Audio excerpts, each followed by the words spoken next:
भारत के इतिहास में कई महान राजा हुए, लेकिन क्या जानते हैं कि एक ऐसा भी राजा था जो योद्धा था, विद्वान था, वैज्ञानिक था और कवि था, सब कुछ एक साथ था। वो उसका नाम था राजा भोज। आज के वीडियो में जानेंगे उस राजा की कहानी जिसके नाम पर शहर बसे, झीलें बसी और जिसने भारत को ज्ञान की राजधानी बना दिया। राजा भोज का जन्म 1000 ईस्वी के आसपास हुआ। वे परमार वंश के महान शासक थे। उनका राज्य था मालवा, जिसकी राजधानी थी नगरी धार, जिसे आज के मध्य प्रदेश में स्थित थे। लेकिन राजा भोज सिर्फ राजा नहीं थे, वे एक विद्वान थे। कहा जाता है राजा भोज के दरबार में ज्ञान का सम्मान तलवार से भी ज्यादा होता था। राजा भोज ने अपने शासनकाल में चालुक्य, कलचुरी और अन्य शक्तिशाली राज्यों से युद्ध किए। वे एक रणनीतिक योद्धा थे। उनका उद्देश्य सिर्फ जीत नहीं बल्कि धर्म और संस्कृति की रक्षा था। इतिहास बताता है कि राजा भोज ने अपने राज्य की सीमाओं को काफी दूर तक फैलाया। अब बात आती है सबसे रोचक बात की। राजा भोज ने 30 से ज्यादा ग्रंथ लिखे। कुछ प्रसिद्ध ग्रंथ थे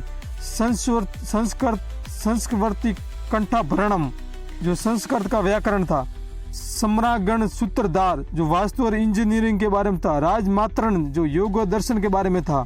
सम्रांगण सूत्रधार में हवाई यंत्रों और मशीनों का उल्लेख मिलता है, जो अपने समय से सैकड़ों साल आगे की सोच थी। राजा भोज का दरबार उस समय का ऑक्सफोर्ड विश्वविद्यालय माना जाता था। मध्य प्रदेश के भोजपुर में स्थित भोजेश्वर महादेव मंदिर राजा भोज द्वारा बनवाया गया था। लेकिन एक रहस्य है, ये मंदिर अधूरा क्यों रह गया? कुछ इतिहासकार कहते हैं अचानक युद्ध हो गया, यहाँ कोई प्राकृतिक आपदा आई गई होगी, यहाँ राजा भोज का निधन हो गया होगा उसी समय। यह मंदिर आज भी इतिहास का अनसुलझा रहस्य है। राजा भोज ने बनाई थी भोजताल, जो आज की अपर लेक भोपाल में स्थित है। कहा जाता है कि राजा भोज एक गंभीर बीमारी से पीड़ित थे और वैद्य ने उन्हें जल चिकित्सा की सलाह दी थी। इस झील ने न सिर्फ राजा को राहत दी बल्कि एक पूरे शहर को जन्म दिया, जिसे भोपाल कहा जाता है आज के समय। सोचने वाली बात है, जिस राजा ने ज्ञान, विज्ञान और संस्कृति को बढ़ाया, उसे इतिहास में वो स्थान नहीं मिला जो मिलना चाहिए था। शायद इसलिए क्योंकि राजा भोज ने आक्रमण नहीं किया, निर्माण करवाया।